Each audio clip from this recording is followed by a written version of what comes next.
Hari-hari awak balik lambat. Dah lah awak tak bagi tahu apa-apa. Awak pergi mana sebenarnya? Oh, baru sekarang ke awak nak kisah? Selama ni, awak hilang, keluar dengan betina lain. Boleh pula. Awak jaga sikit mulut awak, Wanda.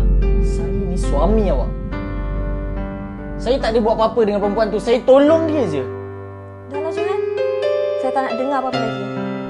Seperti awak nak cakap apa?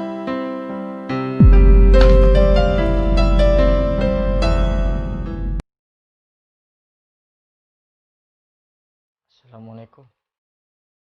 Kenapa saya yang tak tidur lagi ni?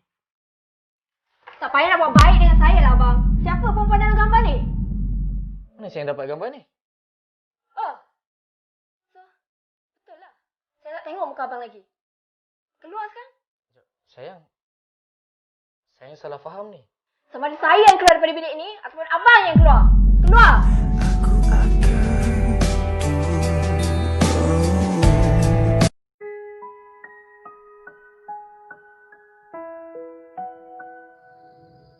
Bismillahirrahmanirrahim. Assalamualaikum warahmatullahi wabarakatuh. InsyaAllah today our group will present about nusyuz.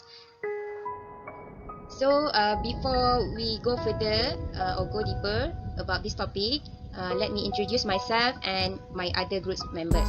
Me myself is Nur Iliana binti Abdullah. I will be a first presenter, and my group members Izzah Hayati binti Ishaq, Nur Emilia Kamaruddin, Nur Hayati binti Ismail, Nur Hazirah binti Zamri, Amirul Hakim bin Bahrim, Huda Fazina binti Abu Naim, Mansur Al-Ansori bin Muhammad Amin, and lastly is Nur Adrina binti Muhammad Nazri. So, insyaAllah, for this topic, we will cover about 7 content, which is what is nusyuz itself, what is the law or hukum of nusyuz, how nusyuz happen, reason of nusyuz, effects of nusyuz, courtesy or adab in educating a wife from nusyuz, and lastly is step to avoid nusyuz. Sorry. Okay, first I will explain about what is nusyuz. So, nusyuz means rebellion and usually committed by a woman. A nusyuz woman is the one who is rebellious to her husband by disobeying her husband. Besides, nusyuz of a husband to his wife is by abandoning his responsibility as well as hurting his spouse. Actually, I found many definition of nusyuz, but it's quite simple to understand from Dr. Muhammad Az-Zuhaili, which is pengarang Al-Mu'tamad Fi Al-Fiqh Al-Syafi'i. So here, nusyuz ni kata Dr. Muhammad Az-Zuhaili dalam kajiannya membawa maksud pemberontakan yang dilakukan kebiasaannya oleh seorang perempuan, seorang isteri. Nusyuz seorang isteri itu bila mana dia memberontak atau menolak tanggungjawab dia sebagai seorang isteri terhadap suaminya. Maksudnya dia tak nak buat tanggungjawab dia, tak nak tunaikan tanggungjawab dia terhadap suami dia. Seperti mungkin dari segi tak nak bagi dari segi zahir dan juga batin. Macam itulah. Kiranya bila seorang isteri tu menolak untuk melakukan tanggungjawabnya, maka ia boleh dikategorikan sebagai nusyuz. Suami juga boleh dikategorikan sebagai nusyuz bila mana seorang suami tu dia mengabaikan tanggungjawab terhadap isterinya serta menyakiti isterinya, mungkin memukul dan melakukan kekerasan terhadap isterinya. Macam tu. Okay, so let's proceed. What is the law hukum of nusyuz? The fuqaha are of the opinion that the action of nusyuz of a wife towards her husband is prohibited, haram. The same for the opposites. The reason is both are considered nusyuz if they do not fulfill their responsibilities toward their spouse. Nusyuz of a person is an action after solemnization, and it applies for both man and woman. Dekat sini jelas dan terang lagi bersuluh, buat kata orang Melayu, bahawa pasangan yang dikategorikan nusyuz, iaitu yang mengabaikan tanggungjawab mereka, hukumnya adalah haram, prohibited. Jadi bila mana seseorang isteri atau suami mengabaikan tanggungjawab masing-masing, maka mengabaikan tanggungjawab masing-masing tanpa alasan yang munasabah, maka ia boleh dikategorikan sebagai nusyuz. That's all from me. Continue to my friends. Thank you. Bismillahirrahmanirrahim. My name is Adlina, and we move on to the content number 3, which is how nusyuz happen. Bagaimana nusyuz ini boleh berlaku? Okay, the nusyuz can happen if the wife do these things toward her husband. Okay, like if the wife leaving the house without the husband's permission for no good reason, if the wife do not want to sleep with the husband when the husband asks for no Sharia reason, if the wife do not want to hear or listen to the words of husband who does not contradict the Sharia, if the wife not fulfilling her responsibilities as a wife for no good reason, if the wife has an affair with another man, and if the wife allowing man to enter the house without husband's permission. Okay, next, content number 4, reasons of nushuz. Okay, what is the reasons of nushuz? Okay, it is because wife is not good at religious knowledge. Wife has no knowledge of her rights and responsibilities as a wife. Wife is selfish. Wife is influenced by a bad environment. Wife abuse, lack of communication, lack of intimacy and sex, husband's bad behavior towards his wife, financial problems, and busy schedules. Assalamualaikum warahmatullahi wabarakatuh. My name is Ibrahim binti Ishaq. Next, I will present about the effect of nushuz. Okay, the effect of nushuz are first, the nature of love between husband and wife is decreasing. Means that ia dapat mengikis sifat solidariti kasih sayang antara husband dengan wife ni disebabkan oleh nushuz. Second, love the right to have opportunity to sleep together if the husband has another wife. Third, can lead to divorce. For example, means that isteri yang nushuz jika tidak kembali mentaati suaminya dan dikhawatiri akan membawa maksiat, maka suami itu boleh menceraikan isterinya. Okay, fourth, put pressure on children's feelings. Disebabkan berlakunya peruntuhan rumah tangga, maka ia akan memberi kesan terhadap perasaan anak-anak. Next, losing the right to get good treatment, love and cooperation from husband and lose the right to get nafkah. Isteri yang diceraikan disebabkan oleh nushuz, dia tidak berhak mendapat nafkah.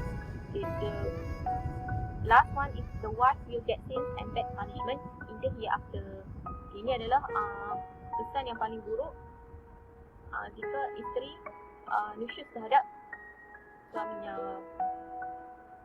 Okay, that's all from me. Thank you.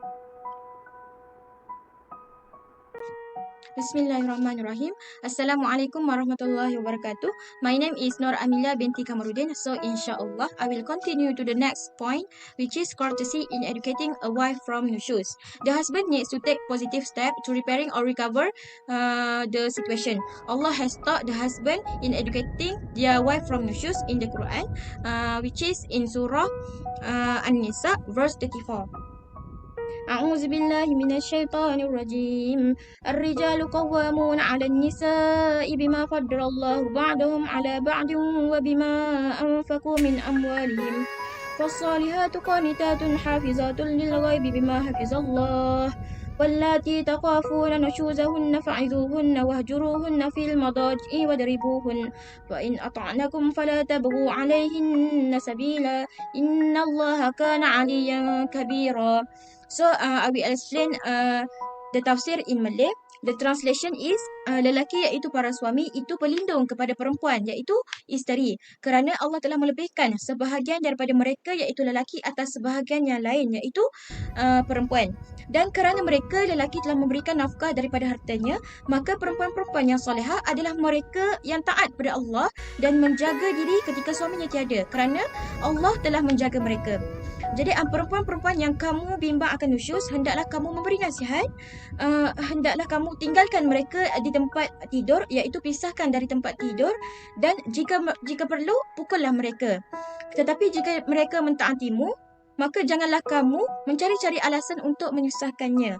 Sesungguhnya Allah itu Maha Tinggi lagi Maha Besar. Jadi dalam ayat ini Allah telah mengajar kaum lelaki iaitu para suami dalam mendidik isterinya dari melakukan nusyuz. Jadi dalam ayat ni ada 3 cara yang Allah tetapkan, iaitu yang pertama, para suami hendaklah menasihati isterinya yang nusyuz. Jika isteri itu masih degil, pisahkan isteri dari tempat tidur, dan jika perlu isteri masih degil, pukullah mereka. Jadi wanita ini perlu menjadi solehah dengan menjaga hukum-hukum yang Allah telah tetapkan untuk mereka jaga.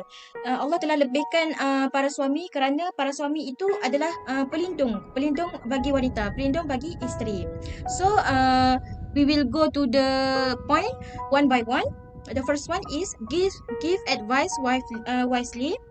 Remind the wife of her responsibilities to God, husband, and family. The husband should forgive the wife. The husband should indicate a good example to the wife. Second, separate the bed. The husband should separate his wife from the bed. Third, hitting with the aim of educating. So there are four conditions, which is hit with the purpose of realizing the wife mistakes. Do not use dangerous weapon. Do not hit on sensitive limbs like face and stomach. And the last one, should not hit excessively. So tak boleh pukul dengan melampaui batas lah, sehingga mencacatkan isteri tersebut. So that's all from me. Thank you. Okey. Sekarang apakah langkah-langkah yang perlu dilakukan bagi menyebabkan berlakunya nusyus? Yang pertama, suami isteri hendaklah menjalankan tanggungjawab masing-masing dengan sempurna.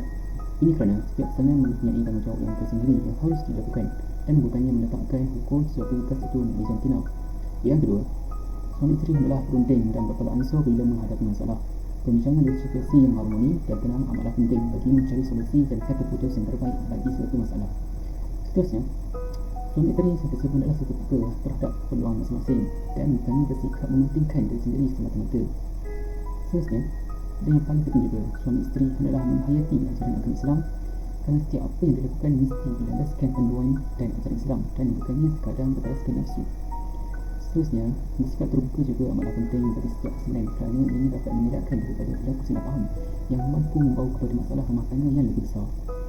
Dan yang paling penting bagi isteri juga, mereka haruslah menerima segala kekurangan yang terdapat pada sang suami, mentaati segala perintahnya selagi tidak terkesung dari ajaran Islam, memelihara maruah diri dan suami dan bersabar dengan masalah yang berlaku dalam rumah tangga.